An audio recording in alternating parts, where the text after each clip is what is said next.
진실과 공정의 정치. 너는 허망한 풍설을 전파하지 말며 악인과 연합하여 무함하는 증인이 되지 말며 다수를 따라 악을 행하지 말며 송사에 다수를 따라 부정당한 증거를 하지 말며 가난한 자의 송사라고 편벽되이 두호하지 말지니라. 정치라면 을에 술수와 모략에 앞서고 육도 삼략을 연상하고 삼국지의 허허실실을 구사할 줄 알아야 한다고 말합니다. 어느 구름에서 비 오는지 모르게 남을 골리고 예인지 아니오인지 예도 아니오도 아닌지 예가 아니오의 뜻인지 아니오가 예의 뜻인지 겉으로는 예인데 속으로는 아니오인지 분간하기 어려운 두 겹, 세 겹 가리워진 배짱의 소유자라야 한다고 합니다. 정적을 넘어뜨리는 데는 무자비하고 여당을 다루는 데는 능청스럽고 등치고 배만지는 명수여야 한다고 합니다. 말하자면 공인된 부진실이 가장 교묘하게 전략화해야 한다는 말이 되겠습니다. 우리는 그가 정치 수단이 좋다고 하는데 그건 위에서 말한 부진실의 선수다 하는 뜻이라 해도 과언이 아닐성 싶습니다. 그러나 그것은 아무리 신출귀몰하게 잘 해낸다 하더라도 결국 따진다면 요술이지 진술은 아닐 것입니다. 예수께서는 말씀하실 때에 내가 진실로 진실로 네게 말하노니 하는 서론적 어휘를 붙이셨습니다. 나는 성경 읽을 때마다 그것이 어색하게 느껴졌습니다만 지금 와서는 거기에 예수님의 진지성이 담겨 있다고 깨달았습니다. 예수님은 절대 진실을 말하고 있는 것입니다. 헛소리로 차 있는 사회와 교계에 그는 지금 진실 그대로를 말하고 있다는 것입니다. 그러므로 그에게서는 이런 서론이 저절로 흘러나오지 않을 수 없게 된 것입니다. 예수님은 내가 곧 길이요 진리요 생명이다 하셨습니다. 도덕률이나 우주의 입법 등 제3자적인 것이 있는데 예수님이 그 진리를 깨달아서 가르치는 교사로서의 중간 역할을 하고 있다는 것이 아닙니다. 도가 따로 있는 것이 아니라 예수님 자신이 그대로 도, 즉 길이란 말입니다. 길, 진리, 생명 등이 그에게서 인격화했습니다. 도가 육신을 이룬 것이 그리스도 예수였기 때문에 그의 일거수일투족이 그대로 길이요 진리요 생명이었던 것입니다. 진리와 진실은 한 몸입니다. 진리가 속이라면 진실은 그 형태입니다. 표현입니다. 부진실한데 진리가 있을 수 없습니다. 진리를 세우기 위하여 부진실을 필요로 할 수는 없습니다. 부진실은 진리 파괴자이기 때문입니다. 부진실한 수단을 거쳐서 진리가 표출되는 경우가 있다 하더라도 그것은 그럼에도 불구하고이지 그러므로가 아닙니다. 그런 일이 있다면 그것은 하느님의 연민과 재창조 능력이 작용한 한 기적이겠습니다.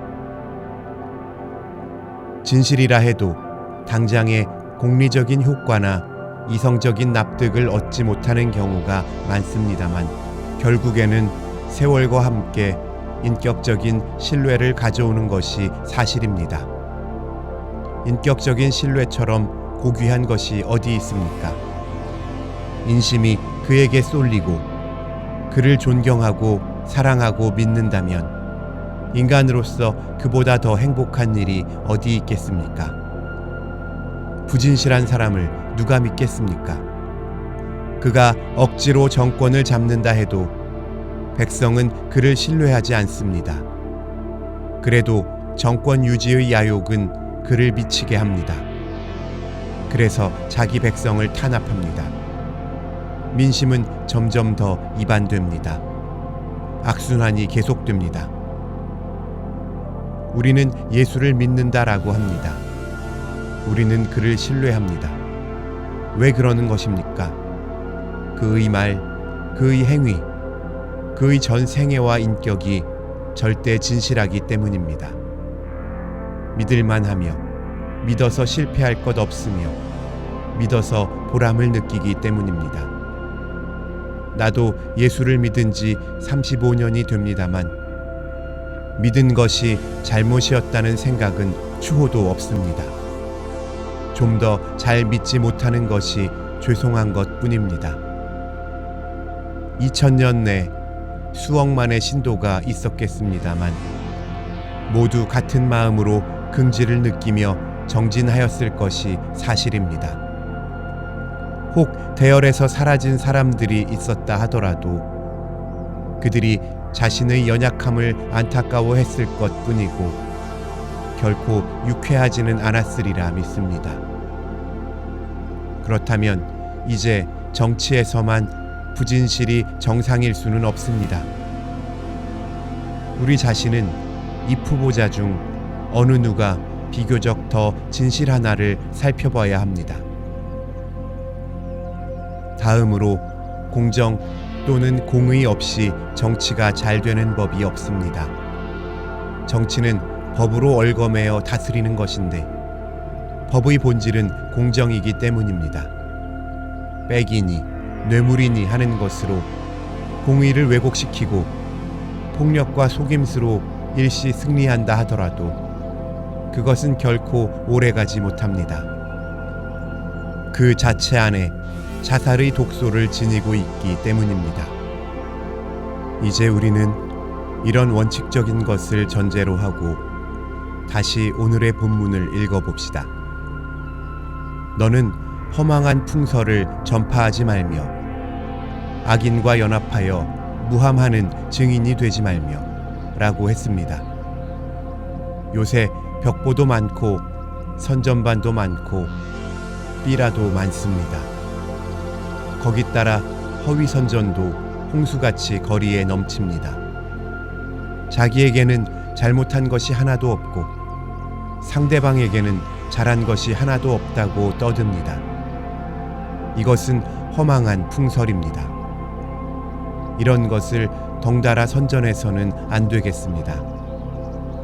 그리고 악인과 연합하여 무함하는 증인이 되지 말며라고 했습니다. 이것은 허위 선전 부대를 두고 하는 말이겠습니다.